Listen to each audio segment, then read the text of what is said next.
Hi, Holger. Can you hear me? Yes, I can hear you. Great. Okay, my video doesn't start, but that's fine. That's okay. Go ahead. Wow. I'm speechless right now, but so wonderful. I don't want to get lost in feeling wonderful. I mean, let's cut this off. But I would like a confirmation from you, or is there a way to check in if I'm just fooling myself with this amazing peace I'm feeling? This is just another trick of my old sneaky ego or whatever it is. I mean, how do you... It's self-confirming, right? You see, even It this... is, yes. Even the question that says, am I fooling myself, might actually be coming in and disturbing the peace of mind. No, it doesn't. Yeah. I mean, it's just an old habit, kind of. Yeah. So, you know, the trick is that it really is self-confirming. So often in seeking, we want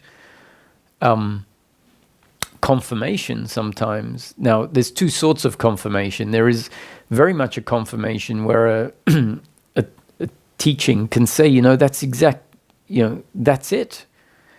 Or describe something and you say, oh, thanks for saying it that way. It confirms something for me. It's just what I needed to hear. It was more of a confirmation rather than a revelation. So there is that, but we also sometimes have to see how some remnants of attachment to outcome are still thinking that happiness is about pleasure in a very subconscious way. And so it's looking for affirmation in a way. And this thing about it's self-confirming is like, wow, you know, it's really what it's saying. Peace of mind is not something. It just is the absence of suffering. And when the absence of suffering is there, it's like, what a relief. And it isn't about the whole world congratulating anyone, let's say, because, and I'm not saying this because I think that's what you're doing, but it's a very, when I said it's self-confirming, this is a subtlety that I know I didn't see until I saw it. When I saw it, that subtlety that was thinking, I'm going to get something by people appreciating my freedom. And when I saw that is forgetting or missing the point that the peace is in itself what we're looking for. And so if I overlook that for an instant, then I go out with the old habit of trying to get pleasure from some sort of affirmation or confirmation from outside. And this is a very subtle thing. And when we see it, we go, I don't need any confirmation because the peace is in itself enough. It isn't about what anyone else thinks. And that becomes our the thing that takes any doubt away as well. Once we start to be able to really appreciate, it is the peace is self-confirming, which is this what's often referred to as the the peace that surpasses, or what is it? The peace that passes understanding. Yes, that's it. Because it isn't about gaining anything, and so that's why our understanding can't grasp this peace, because our understanding is often, you know, looking at everything as cause and effect, and this is a causeless peace. It's like, wow, it doesn't require the outside to conform, which is the freedom. That's why we can be free, because it's our own internal peace, not dependent on outcomes. And so there's also sometimes this continued mistake, even when the teaching keeps saying it's about peace of mind, it's not about a state or whatever, and then someone has a shift in consciousness or a realization, and they are focused on that state, let's say, and then if the state falls away, then they feel like something is missing.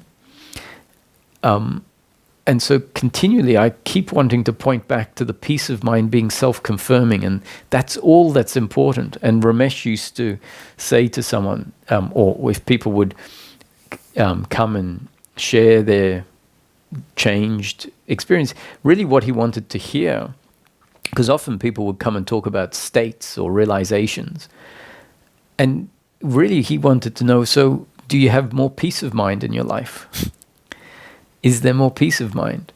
And someone might not even appreciate the value of him asking that question, because they might be still focusing on the state, some fancy state, let's say.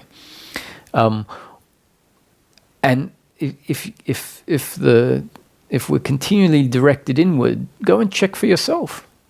Check for yourself how the understanding is, because another thing Ramesh used to say is enlightenment is not a certifiable event. No one can tell you, oh, there you go, I certify you as enlightened. If it's certifiable, it's only self-certifiable by having the correct litmus test, which is peace of mind. So please, if you've got this overflowing peace of mind, don't question it, because it's your answer.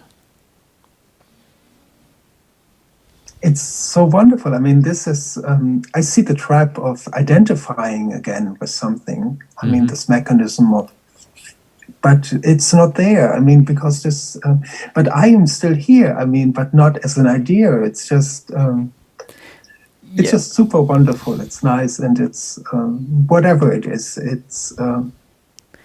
is. Yeah. So the one wanting something isn't there, right? Yes, yes. And I see this trap. I mean, this is so beautiful with how simply you explain the whole thing. To see the mechanism, how I created my own suffering through my life, and I cannot even blame myself. This is so beautiful. Yeah, because the I that created that really was simply a mechanical structure, right? That you didn't put in place. But still. Yes, but still, I don't feel like a machine. I mean, there is some aliveness inside of me. Oh yeah. This is a very alive machine. Okay. Yeah, it's okay. a machine. Everything you go on. Everything you say is a concept. Again, just to recalibrate my sense of self. Yes. Yeah. At the end of the day, I would hope someone goes to their experience of, which is what you're saying, you feel alive. Yes, because the machine is a life-infused machine. So not necessarily a machine according to a concept we have of machine, but you go to your experience and you can go, oh, okay, so it's a machine in that sense. So really... using the experience, your own experience, as the basis on which the concept then has to fit, rather than the other way around.